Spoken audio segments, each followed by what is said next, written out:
How are you today, YouTube?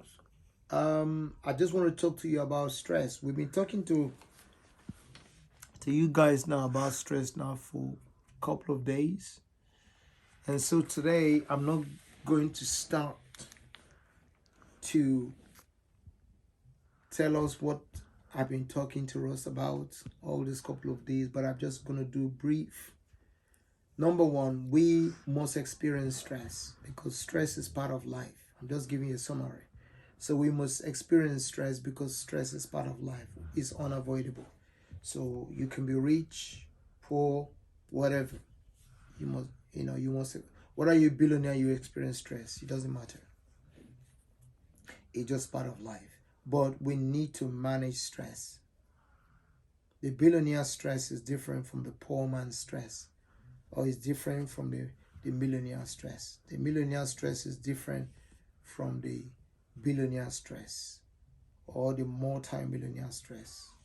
So each status of each individual has got their stress, but there is a way to manage it. That's what I'm trying to say. So why does stress happen in our lives? It's because of the chemicals in our body, this hormone in our body.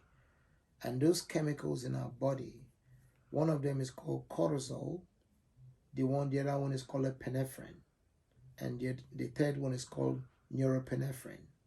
So these chemicals, whenever we face a threat or a challenge or a perceived problems, immediately these chemicals builds up in our body to make us to either fight or to flight. So fight or flight. So that's the decision. So it makes your muscle tense. It makes your heart rate pump. All those are a thing that the chemicals is telling you. Is there any need to fight, or is there any need not to fight or to run away? So that's part of life. So those are stressful. The chemicals build that stress on you. So there's our day-to-day normal stress, which is okay. Normal stress activity is okay.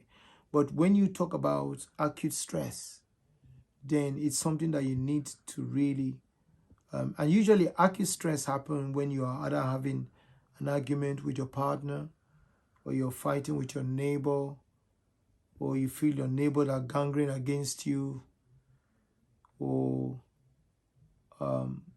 your workmate, they are not treating you right, or your manager doesn't like you. So all those bring about what we call the acute stress. And you don't want to live on that stress for a long time. If not, it will become a chronic stress. So these symptoms of stress. Now we know that the chronic stress is constant poverty, constant debt management issues, or maybe immigration, or maybe illness, or maybe a divorce. So all of those things, put you on a chronic stress, and those chronic stress we know based on statistics is what leads to heart problems, strokes, and other type of diseases. So I'm just going to give you quickly about symptoms of stress. So whenever you feel the symptoms of stress, know you need to seek help, your GP or your local clinic. Okay? So these are the symptoms of stress. Pain in your back or your chest. When you start feeling pain in your back or your chest, you got to book an appointment. When you feel cramps on muscles, spasms, then you need help. Fainting, if you are fainting, or headaches, pains and needles sensations. When you having pains in your hands, pains in your legs, and then that needle, like something there's a needle, somebody using the needle to pin you. All those are pains pains and needle sensations, you got to look for help. Or sweating, just find yourself sweating profusely. And then, so that is the symptoms and complications of stress. Now, let me talk to you about emotional reactions, the emotional reactions of stress, the way you react. So this is trusted studies. They discover that parents from single family who are suffering from financial problems or struggling to manage their household in terms of their bills and things like that. So these are the reactions. They discover that their children are likely to suffer from obesity. These are the reactions now. Their children are likely to suffer from obesity. Then also there's anger issue, because this is the reaction of the stress. I've talked about the symptom. Now we're talking about the reaction. So based on the reaction, they are likely to have anger issue because they are reacting emotionally.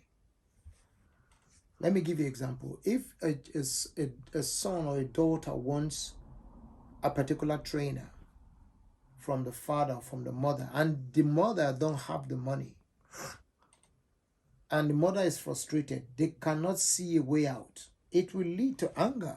They are not angry against the children, they are just angry against themselves. But the way it will come out, it will be as if they are angry against the children.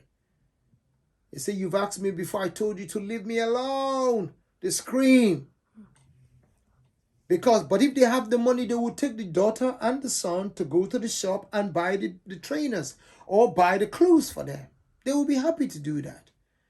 But because they haven't got the money, they are thinking, how will I get this money? They can't see a way out. So it comes as anger. They're angry and then they shout at the children. And then later they say, I'm sorry.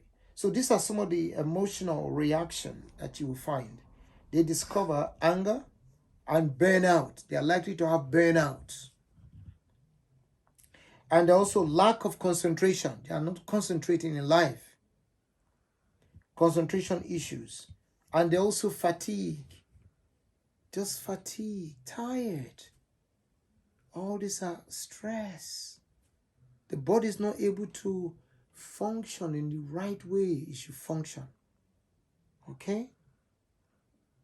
Feeling of insecurity, lack of finances, they're not able to eat fruits and vegetables, healthy meals that will help the immune system. Forgetfulness, they forget things. And the issue of irritability. Any little thing, they're just irritable. Or biting nails. Constant biting nails. I'm not saying everybody that bites nails is stress, but if it's a constant thing, it's something that you need to look into. And restlessness, if they are restless. And then the last I got here is sadness. Some people just sad. I know a guy, he just crying. I said, why are you crying? He said, what kind of life is this? I woke up early in the morning, 5 o'clock in the morning. I come back 1 o'clock, 2 o'clock. What kind of life is that? So this is your body talking to you. So I don't want you to ignore your body.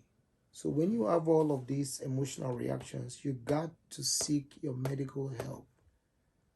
So you never know, your doctor might even recommend you for food bank, for clothing, and different things that you might get some support with. Do you know that if some children, they are looking for clothes, there are companies that will give them clothing, or we give them some, what do they call it? Some vouchers to go and buy clothes. There's always a way out. So I want to please wish you all the best, and I want to say, look after yourself. Tomorrow I'm going to talk to you about certain behaviors as a result of the symptoms and as a result of the emotional reactions, the behaviors that follows. So I want to wish you all the best. This is well. Bye-bye.